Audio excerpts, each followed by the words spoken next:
So a very warm welcome to everybody. Thank you for attending this session on the King's Wildflower Meadow, which was planted now almost exactly 11 months ago. I'm Jeff Mogridge. I'm Professor of Chemical Engineering Science and a Fellow of King's. And most importantly, from the perspective of this event, I am a long-standing member of the Gardens Committee. So with no more ado, I'd like to introduce, first of all, Stephen Coghill, who's the head gardener at King's. And just as a side note, he's just received an honorary degree from his alma mater, the Writtle College, University College, for distinction in horticultural education. So that's a very nice way to be able to open this event. And secondly, Cicely Marshall, who is a botanist and a research fellow at King's. So I'm going to hand over to Steve now to introduce a short video, which will be the first element of this event. Thank you very much, Jeff. It's a pleasure to be able to introduce a short video of our fledgling meadow. And so without further ado, if we could introduce the video.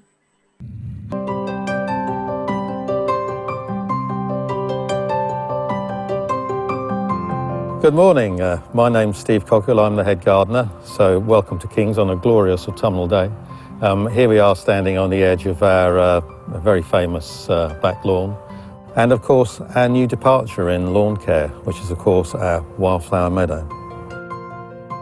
Now you're seeing the meadow here in its quiet time, but it's been about 3 years in the preparation and making of, and it was really the Gardens Committee who came up with the idea. This lawn has been a lawn right the way back from the latter half of the 18th century. This part of Cambridge, it was the thriving, bustling centre of the city. All of the rubbish and muck and debris that went on in the 13th and 14th century, all the nutrients are still down there. So when we actually sowed the wildflower seed, we really just had to barely scratch the surface in order to get it in. Back in October of last year, we cut the grass as short as we could. We then scarified it, and then we sowed directly into that scarified tilth. Once it was all drilled and done and dusted, then we had to wait. And the waiting was really quite terrifying because, you know, if you are going to make a mistake and mess up, right in front of the chapel, in front of the whole of Cambridge, really isn't a good idea. But fortunately, everything worked.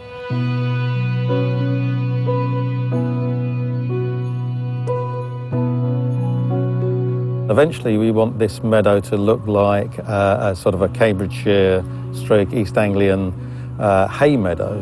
The seed merchants that we went to, Emmersgate Seed, based over at Terrington St Clements, came up with the seed mixes that we've actually used. And we can see now a combination of herbaceous perennial wildflowers which are going to be coming through and flowering next year, such as the oxeye daisy, such as the knapweeds, together with the annuals that we sowed last year. And of course, the annuals produced that spectacular display this year of poppies, cornflowers, corn marigolds and corn cockle. It was really, really quite spectacular.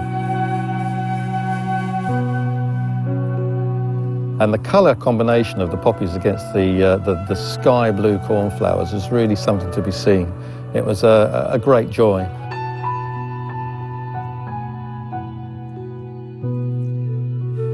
Once we got into the late summer, it was time to actually cut the meadow.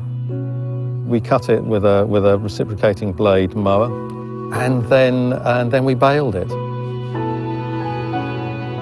This little machine went up and down, turning it into delightful little round bales, which we then left in front of the chapel for a weekend because it looked just, you know, quite special. It really did look quite lovely.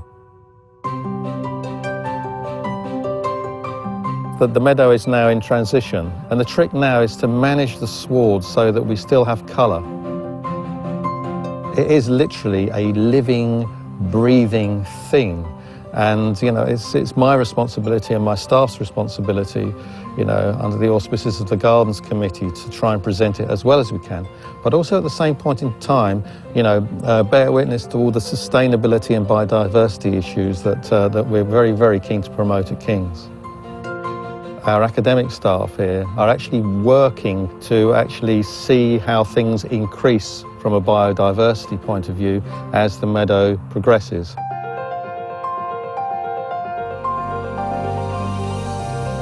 One of the great things about King's College is the way it approaches the future.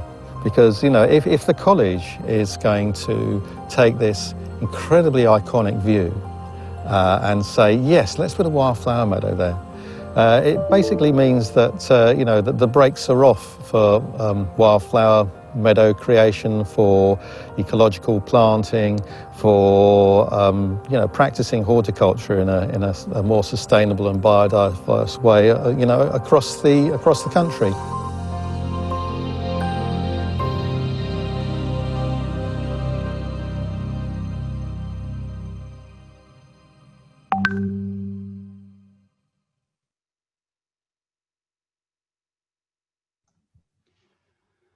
So hopefully that video's given you a little flavour of what the meadow was like in its pomp, and it really was an amazing sight. I was immensely pleased by what happened this summer, personally.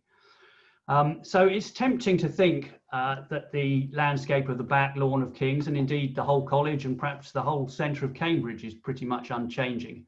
Now, of course, that's not true. Prior to 1441, when the college was founded, the site was actually the bustling heart of Cambridge. The main street of Cambridge ran from the side gate by Clare through to the side gate in Webb's Court. The image you can see here from 1592 shows that there was an orchard, a bowling green, the Fellows' Garden on the back lawn. There was even a duck house on what's now Scholars' Pieces.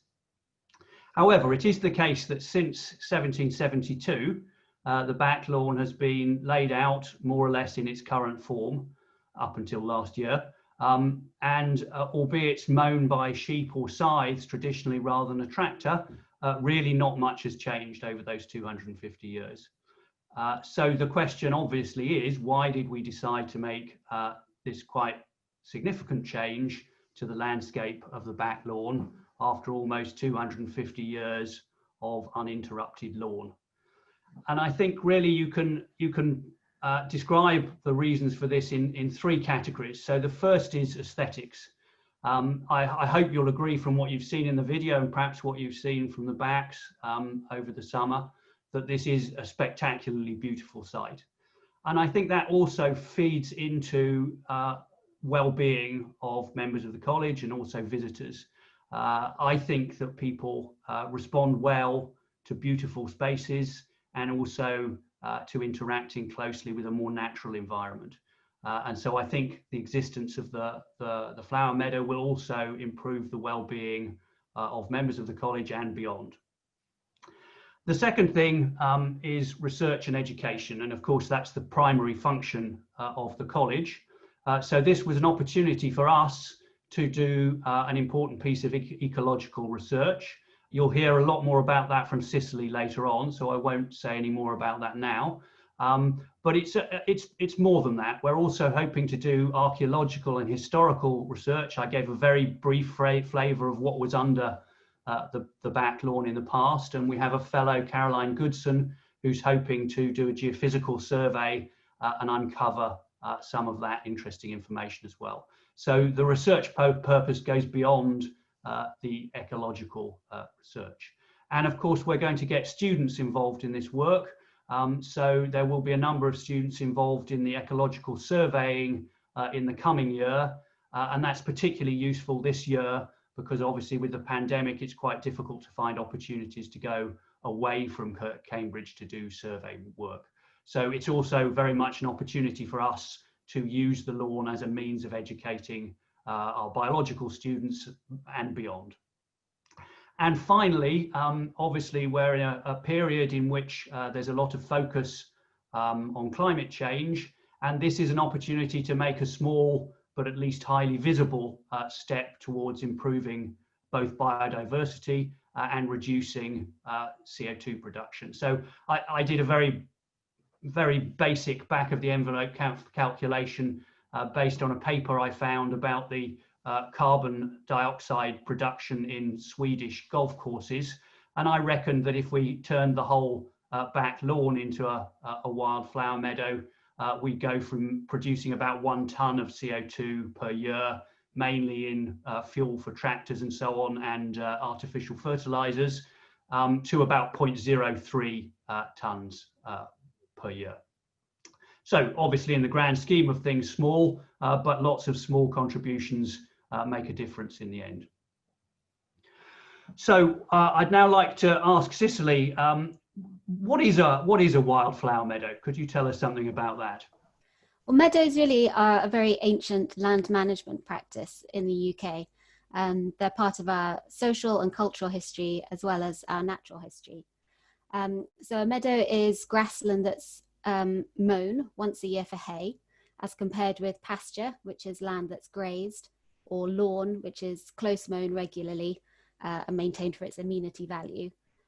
Meadow also implies species-rich grassland, supporting perhaps 10 to 25 species per metre square, where an amenity lawn or agriculturally improved pasture might only support 3 or 5 species. Meadows are maintained by late summer hay cutting, with subsequent light grazing, and it's this system of cutting that prevents taller, coarser species from becoming dominant by removing nutrients from the soil and keeping the sward height lower and more open so more species can thrive.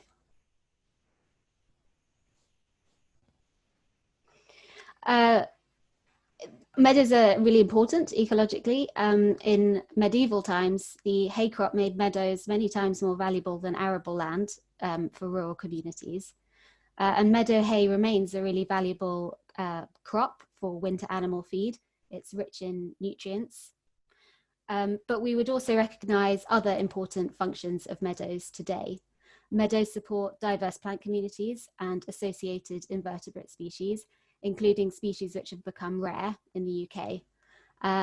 The meadow plants provide an important nectar source, and they support higher insect biomass, more so than species poor grassland. And this insect biomass itself supports birds and mammals and amphibians higher up the food chain. Meadows fix more carbon than species poor grassland, something that's increasingly valued as the climate continues to change. And we can use the hay from existing meadows as sources of seed for the restoration of other meadows. Thank you, Cicely. So Steve, can I turn to you now and ask you to give us a bit more detail on how the meadow was made? This is something which we're getting a lot of questions on, and in particular there are quite a few questions about did you include grass in the mix, and how did you deal with the existing grass that was there before the planting of the meadow? So if you could just tell us something about how you created this beautiful meadow.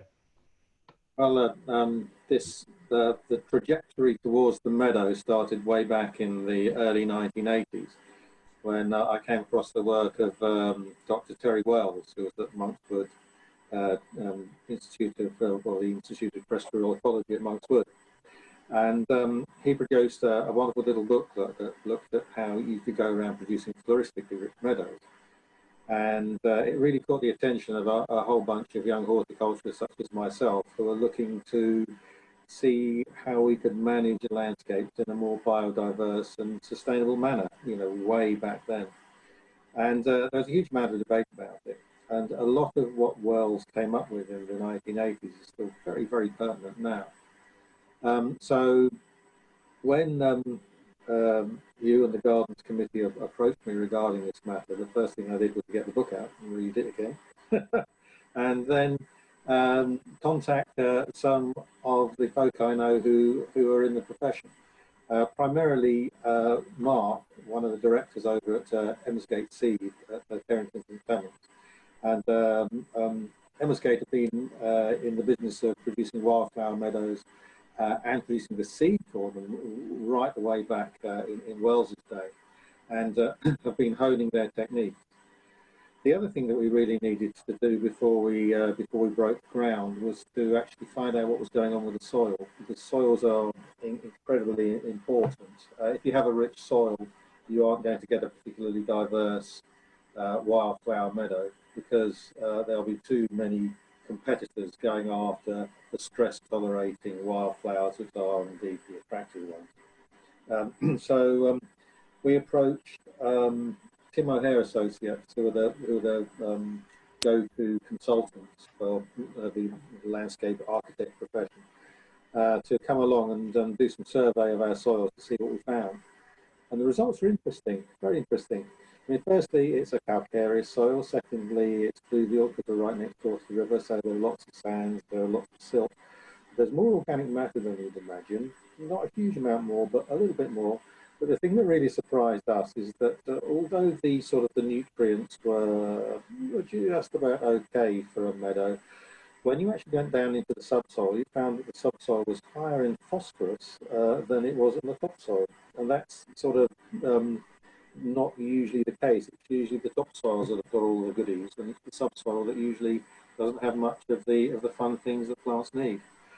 And it took a little while to work out what was going on there, but basically, as I said in the video, this was the centre of Cambridge. The meadow itself is partly situated on an old churchyard, with the result that all the phosphorus that has been ploughed into the ground ever since the 13th, 14th century is still down there. So what we actually did in the first instance was to decide that we were going to have a minimal cultivation process. So we couldn't go in with a stoneberry, we couldn't go and rotivate the life out of the soil, because we'd have been bringing all the phosphorus up.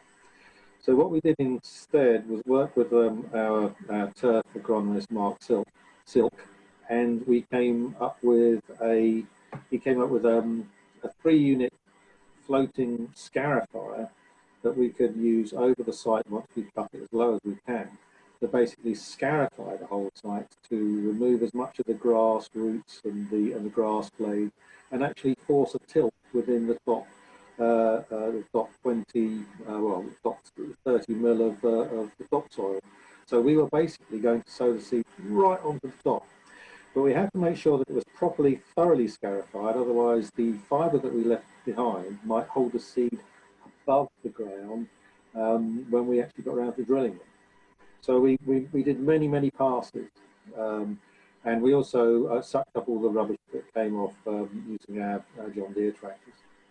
Once we'd taken the site down to a tilt, and you can see that on the right-hand photo there, that's the time that we looked at drilling the wildflower seed. Now, drilling rather than broadcasting.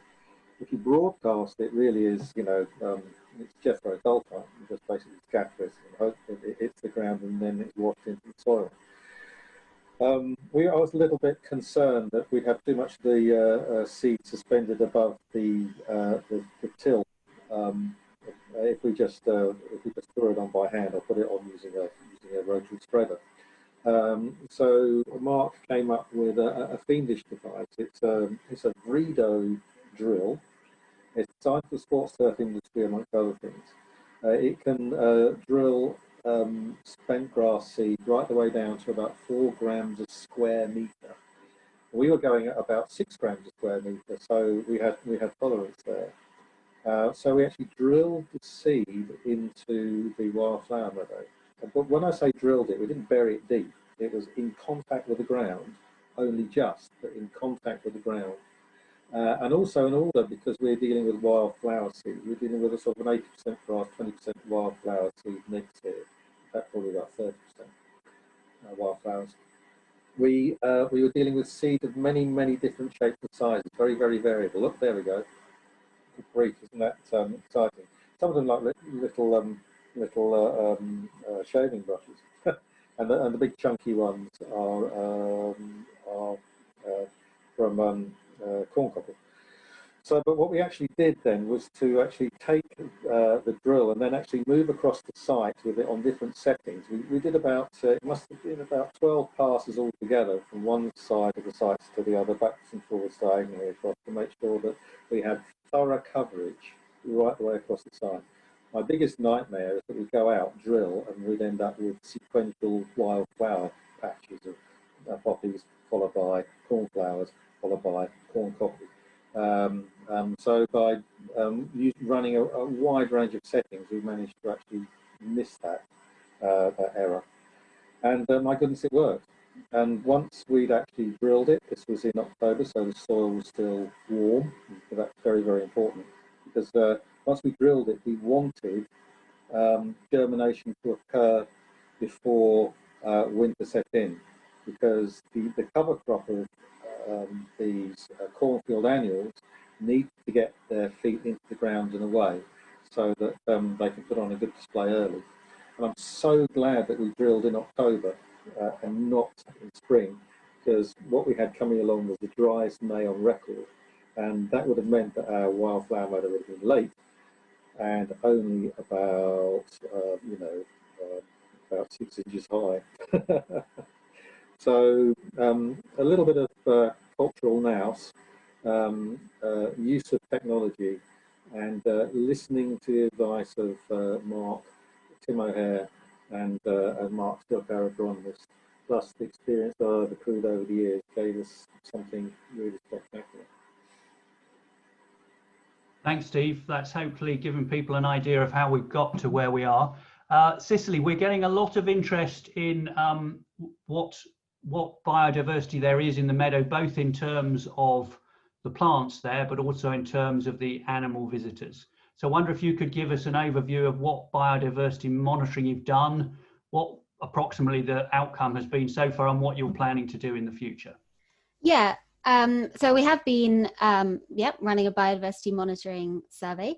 And the first thing we did was to take the baseline in summer 2019, so before the meadow was established.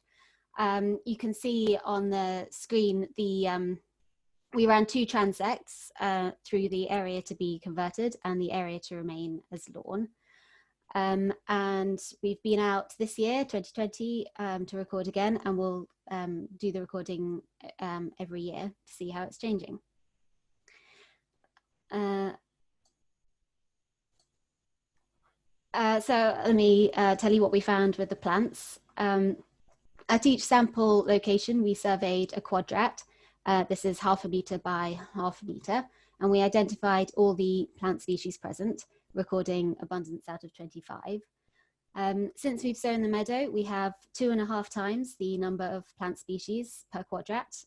That's 11.2 species, compared with 4.2 species per quadrat in the lawn. And we've almost tripled the total species richness of the site to 64 species.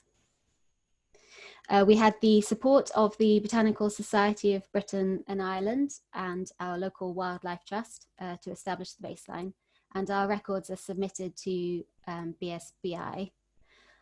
Jonathan identified this Euphrasia confusa in the meadow, which is one of the eyebright species. It's a species that hasn't been recorded in the county before, so that's really exciting. And it was great to see Ibis amara, wild candy tuft, doing really well over the summer as well. It's a nationally scarce species. We did some sweep netting this summer to survey the insects. It's a sweep net is a bag on a stick that you drag through the vegetation, and then you retrieve the insects from the bag. We found 9 species per sample on average in the lawn, compared with 13 per species in the meadow side. So the meadow is doing what we hoped it would, which is supporting a greater species richness of insects. We heard field grasshoppers stridulating in the meadow this year, and some Roselle's bush crickets singing from Scholar's Peace, probably. And about 46 species across both the lawn and the meadow. We also ran a moth trap in early August, and we caught or found a lacewing and some caddisflies and about 12 species of moths, including this ruby tiger moth, a smoky wainscot, a swallow prominent, and a rose-flounced tabby. Moths have great names. And lots of mayflies that were just emerging from the river. We carried out some pollinator flower insect timed counts. This is Lynn from zoology. This is it's a national survey effort, and we've contributed our pollinator records to the UK Pollinator Monitoring Scheme. We found 4.8 pollinator species on average per focal flower for 10 minutes, and 13 pollinator species total. And our highlight was Lasioglossum smith-manellum, which is this beautiful metallic shiny green bee that is probably nesting in the King's Clare wall. That's, it nests in dry walls. We set some pitfall traps this year and last year. We've just taken up the traps yesterday, so we haven't got anything identified to compare yet. But our baseline that we're trying to beat this year is 3.6 species per cup, or 5.6 individual insects or invertebrates per cup. A pitfall trap is just a cup dug into the soil, and then whatever's moving along the ground falls into it. Whilst we were digging the pitfall traps, I was struck by how different the soil seemed this year.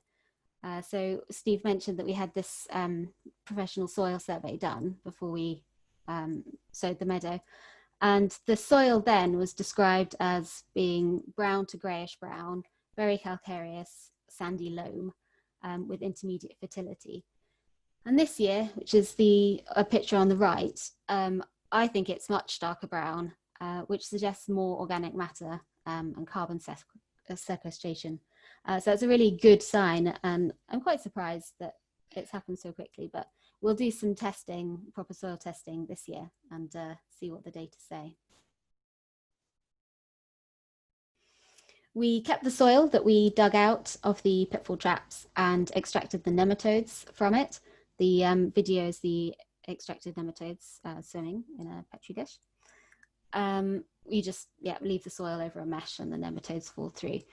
And we used the nematodes, or looked at the nematodes, because they're really good indicators of soil health, ecosystem functioning.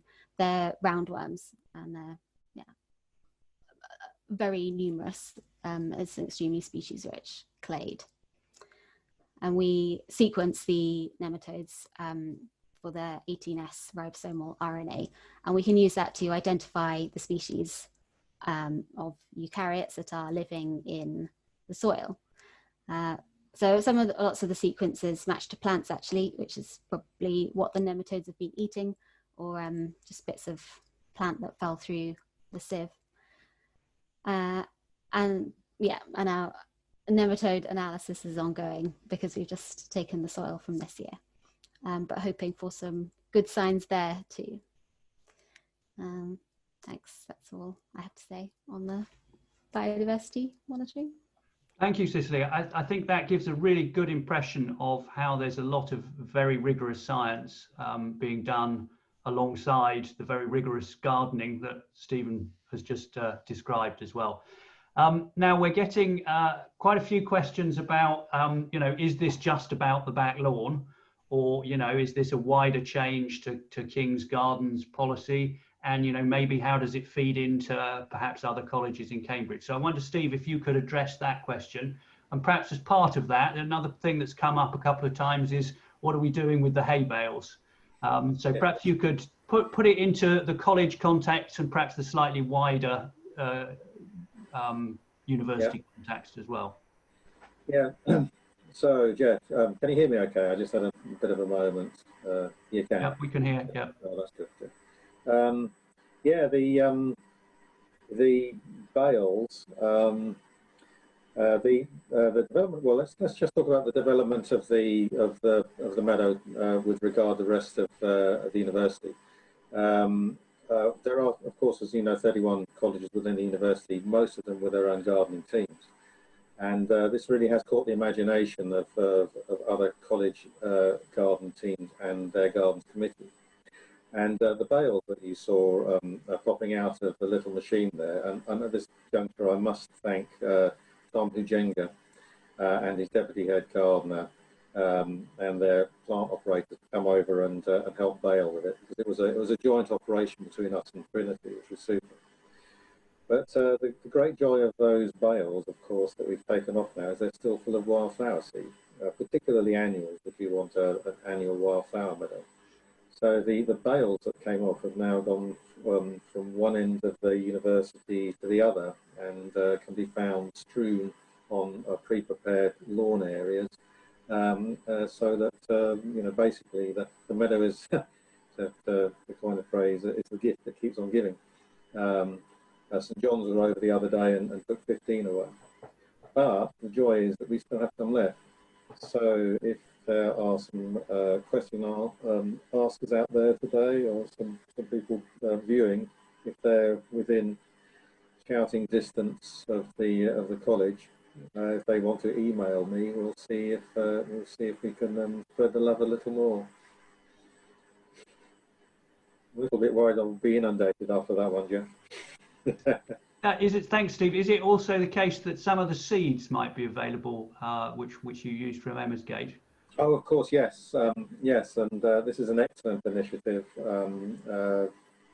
We've gone back to Emmersgate Seed, and they are now producing packets of seed of our mix, which is tweaked to suit most gardens. And once you purchase those, a fair proportion of the purchase price is going to support the mental well-being, mental health of students within the community, which I think is an excellent idea. Thanks, that's great. And Cicely, can you put it into a little bit of the project into a little bit of context in terms of the local biodiversity? So has this got any? Does it fit into what's happening in the rest of the city? Does it influence things? Yeah, well, actually, so across the country, we've lost 97% of our meadows, and just 1% of our land is species-rich grassland across the country. In Cambridge, we've lost about 120 plant species from the county over the last 150 years or so. And that's the same story in counties across the country. Yeah, so most of those species more species that are of conservation priority are associated with meadows or grassland, species-rich grassland, than any other. Creating this meadow, it helps to join up the meadows that sit each side of the city centre, and also on other pockets in John's Wilderness, for example. It creates a biodiverse corridor, a network through the city centre, is the plan. There's a Baxwide biodiversity management plan, which has increasing this grassland connectivity through the city as one of its main targets. So that's what we're doing here.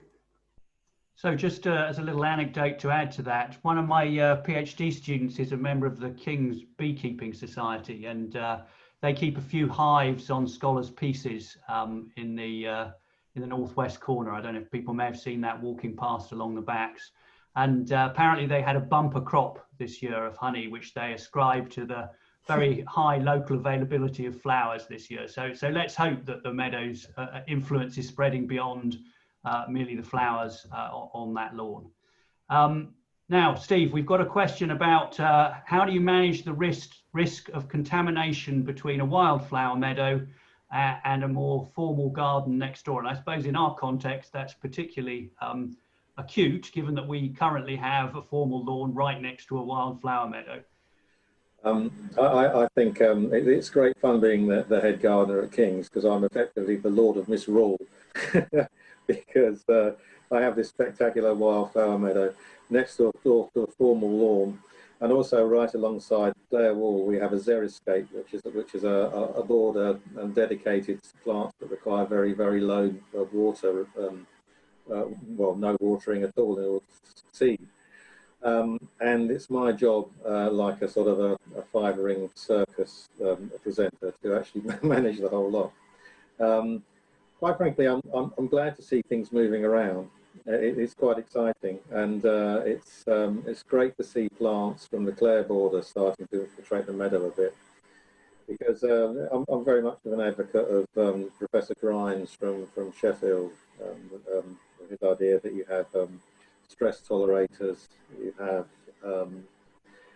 competitors, and you have ruderal plants. And ruderal plants are a lot of fun. These are the short-lived perennials or annuals that pop in, do a thing for a while, and then disappear.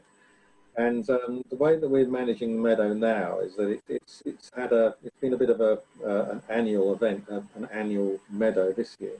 But as we move through into the following years, the perennial wildflowers that have grown under the annuals will actually start to dominate the sward. In saying that, we're also getting the Schultzes and things like that coming in from the xeriscape. But I don't mind, because the Schultzes are very, very good nectar-bearing plants, and I think there might be a bit of a Schultze in the honey that our beekeepers have been producing this year. But as time goes by, we're going to see less annuals, we're going to see more perennials, and that's great, because then it'll become more sustainable, even more sustainable, more biodiverse. And we'll start to see less of the annual plants and less ruderals in the meadow, which will become a proper hay meadow, as Cicely very eloquently described earlier. But that will make my job a bit easier, because then, you know, there'll be less corn chamomile to hoe out between the formal lawn and the rest of the formal garden, because it's starting to sort of spread itself around a bit now, which I find quite lovely. Perhaps I could just add something to that in answer to some other questions which have come out, which is this a permanent arrangement? And why are we only doing a third of the back lawn? In other words, will it be extended to the whole lawn?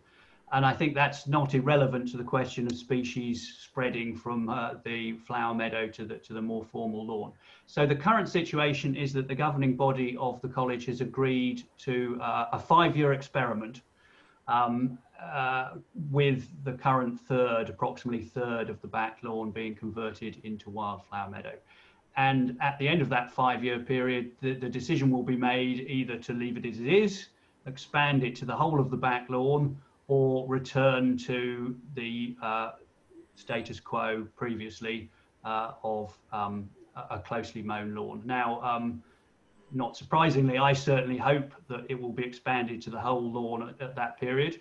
What will determine that, of course, will partly be the scientific research going on, but also the reaction of members of the college, of the general public, of alumni of the college and of the university. So I would certainly encourage all of you listening to feed back your views to the college. It will feed into that decision over the next few years. We've got a question here for you, Cicely, I think, which is, what is the difference between a weed and a wildflower? So weed is a common English word. It doesn't have any sort of taxonomic meaning. It just means a plant growing in the wrong place, really. And it tends to describe coarser, more vigorous species. There are legal weeds, creeping thistle, ragwort, curled dock, a couple of other thistles that are legally defined as weeds, and a landowner can be compelled to remove them if they're causing a problem. A wildflower is any dicot, so like non-grass, I guess, in this context, flowering plant. They tend to be species that do better in poor soils, or so less nutrient-rich soils. and they're less competitive in high nutrient environments, which is why they get outcompeted by species like hogweed and docks and thistles if the nutrients are high. Okay, thank you. Steve, we're getting quite a lot of questions on how you are going to manage the meadow going forward. So if I can just give you one of them as a sort of representative of the sample. Is the meadow being left to itself or managed to promote a delicate species balance and remove noxious, undesirable weeds? And if I can just give you a supplement to that, which is a different question, are you using any chemicals in the management of the meadow? Okay, I'll start from the very beginning. The meadow itself is moving from an annual cornfield meadow through into a proper perennial wildflower meadow with native grasses, as we described earlier. The reason why we used cornfield annuals in the first instance was to give us a burst of colour and also some additional biodiversity, because when you sow perennial wildflowers, they take a little while to get themselves established. They spend a year just basically sulking, and they wouldn't have been much to see. So by doing what we've done, we've produced an aesthetically pleasing and increased the biodiversity of the site, whilst underneath all this lot, the perennial wildflowers have got themselves sorted out. Now, if I was going to be an absolute purist, I'd have tried to have cut the meadow, because we do manage it like a hay meadow. I'd have attempted to cut the meadow before the wildflowers actually, annuals actually started to set seed. But we don't want to do that, because basically what we want to do is to produce a meadow that gently transitions from an annual through into a perennial. So if you walk the stubbles now, you'll see that there's a lot of annual plant activity again. There are cornflowers, there's the corn chamomile, there's the cornflower, all sort of minding their own business, growing and developing. Seed that's fallen when we were baling and when the crop was standing. But also in amongst that lot, there's a lot of other perennials, the early perennials that get established and get going. And very early on in the perennial sward, we'll see oxeye daisies. And oxeye daisies will form a big part of the perennial sward until they get caught up by the knapweed and everything else that we've got going on in there. Also, some perennials that you sow do require quite a little bit of vernalisation, or they require a bit of wintering. That the seed needs to be down there a little while before it decides that it's okay to germinate. So we really won't see the cowslips and the primroses that we put in until the spring of next year. So it's always a bit of a waiting game, because when you're dealing with native plant material, when you're dealing with plant material that has evolved to grow in a certain range of habitats and hasn't been sort of highly bred in order to do everything at the same time, you just have to wait. You have to be a bit patient. In terms of are we using chemicals? Well, basically we're going to be walking the mixed sward now, and if we see any of the pernicious weeds that Cicely mentioned about, then we will just basically pull them out. In times gone by, I used to have a thing called a thistle stick, which I recommend everybody gets, which is a walking cane. You twist the end off, and there's a blade, core-like blade, that you can push down onto a thistle, give it a twist, and pull it out. So I shall be equipping my staff with thistle sticks in the very near future. Just to give us a bit of perspective, how would that compare to what you need to do to keep the formal lawn in terms of fertilizer and chemical treatments?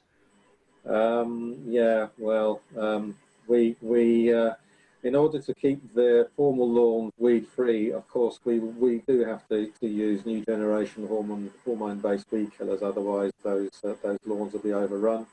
We also apply fertilizer in the autumn in order to harden the turf off and green it up to keep it through the winter.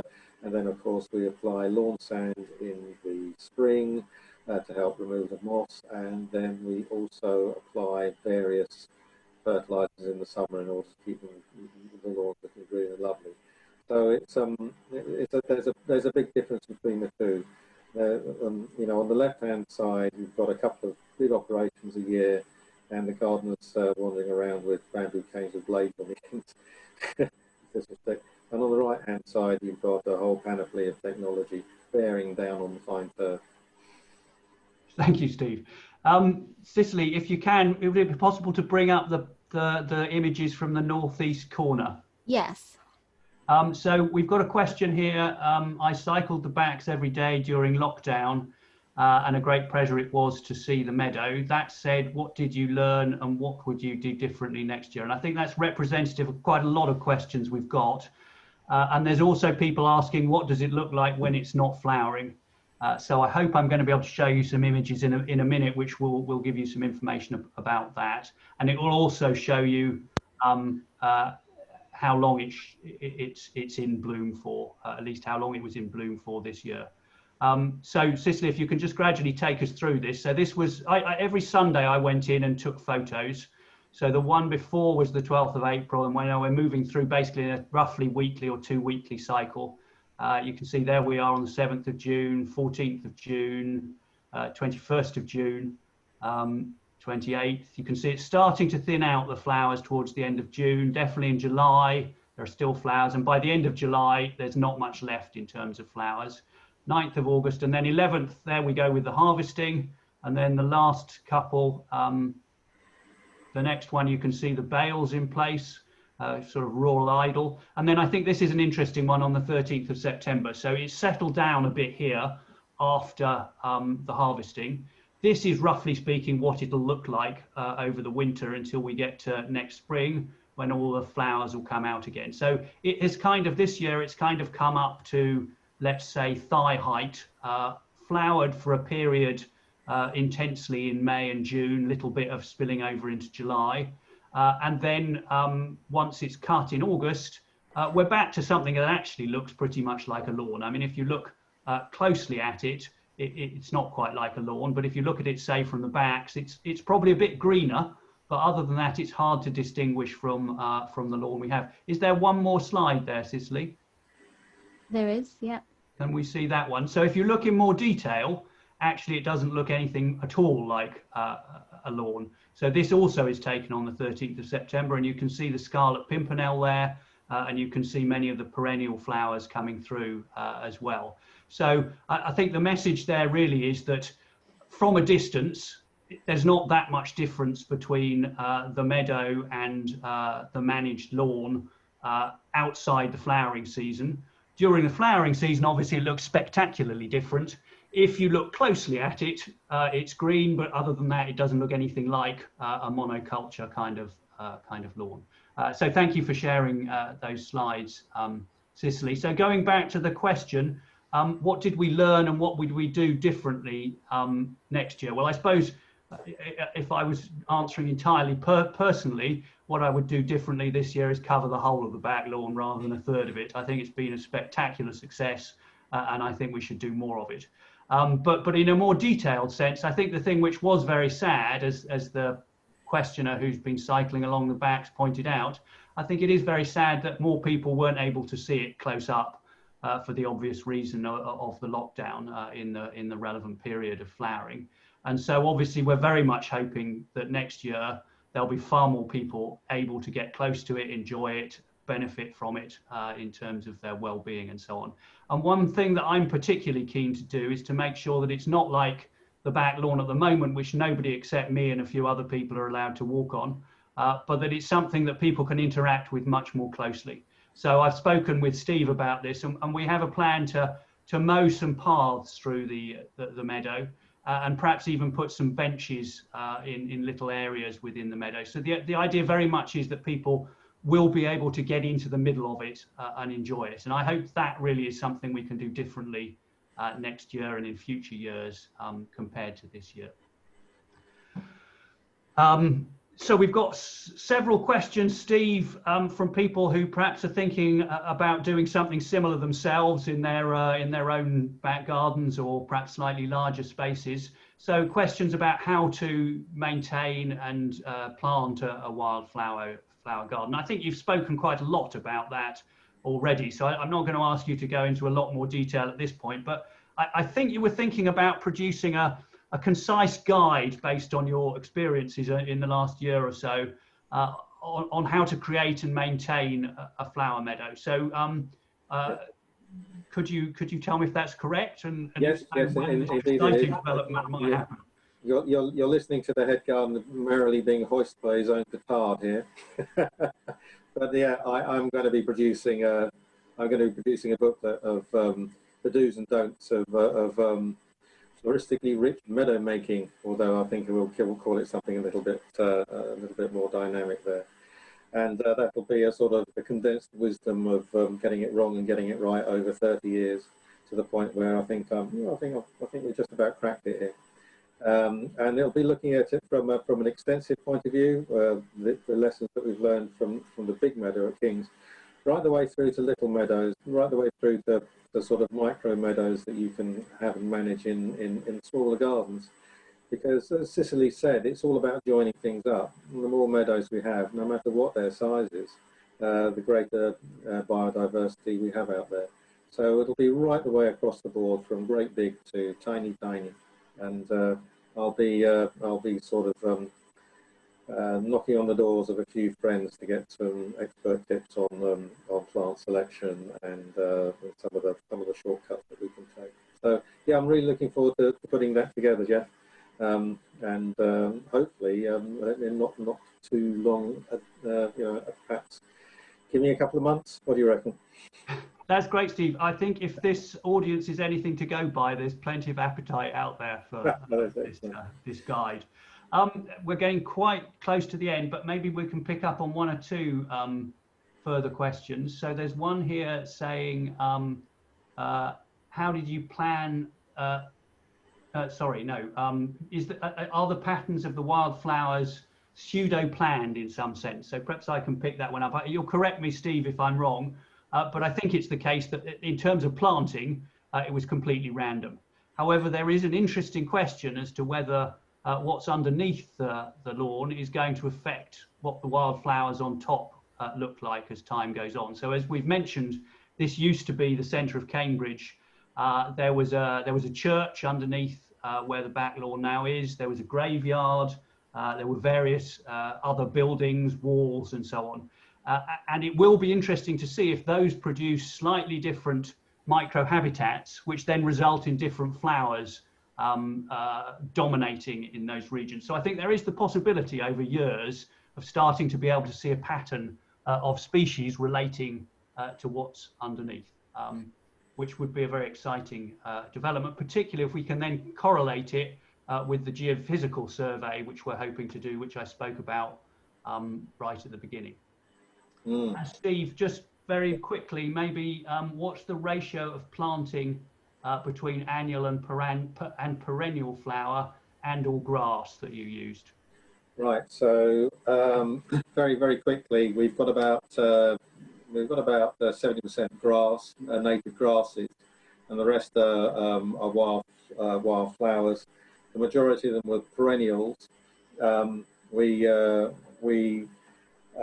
had something like 12 kilograms of perennial flowers and plus the grasses, and we had 6 kilograms of the annuals.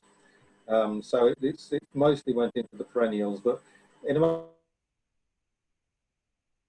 order for the flowers to thrive, because they have evolved to be within a matrix of native grasses, and that's basically what we have here. But well, what you say is very interesting regarding the way things are going to evolve. But also, you have to think about the memory of the soil, because every soil has its own seed bank, and as time goes by, that seed bank is going to manifest itself. I think it's going to be very fascinating to see what's in there and what's going to come through. And I think Cicely's going to have a lot of fun having a lot. Hopefully, maybe some pyramidal orchids. Cicely, what do you reckon? Yeah, orchids would be great. So maybe, Cicely, just time for one quick one for you. This is perhaps a difficult question for you. What's the earliest record of the flora which was on this site, or perhaps a similar nearby site, prior to it being a formal lawn? Well, so Cambridge has really good flora records. 1660s, John Ray, I think, or possibly Charles Babington in 1860.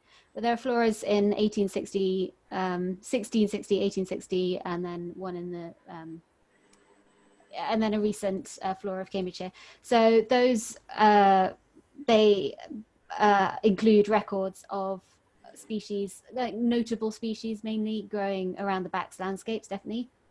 And then we have archaeological drawings, records of sales, the land that Henry VI bought to found the college, that start from kind of 1400s. But it was the land he bought in from the 1450s onwards was already habited rather than anything, but rather it probably would have been some kind of flood meadow, marshy grassland, floodplain meadow, something like that. The rivers moved course quite a bit, but yeah, it's probably floodplain meadow. Thank you. I thought there was some chance of catching you out there with that question, but no, absolutely not. I think it's probably time to draw this to a conclusion. So I'd just like to thank everyone who's attended. It's been very well attended. We're very grateful for you for coming. There have been over 100 sessions in this festival, the Alumni Festival this year. I think we're the second last one. So I hope you've enjoyed this one and also any others you've come to. And if you're going to the last one, you very much enjoy the last one as well. We hope you found this an interesting session, that you've learned a little bit about flower meadows. I certainly have.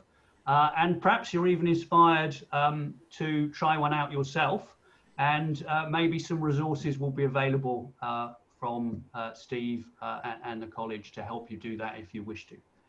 So once again, thanks very much to everybody, and have a good evening.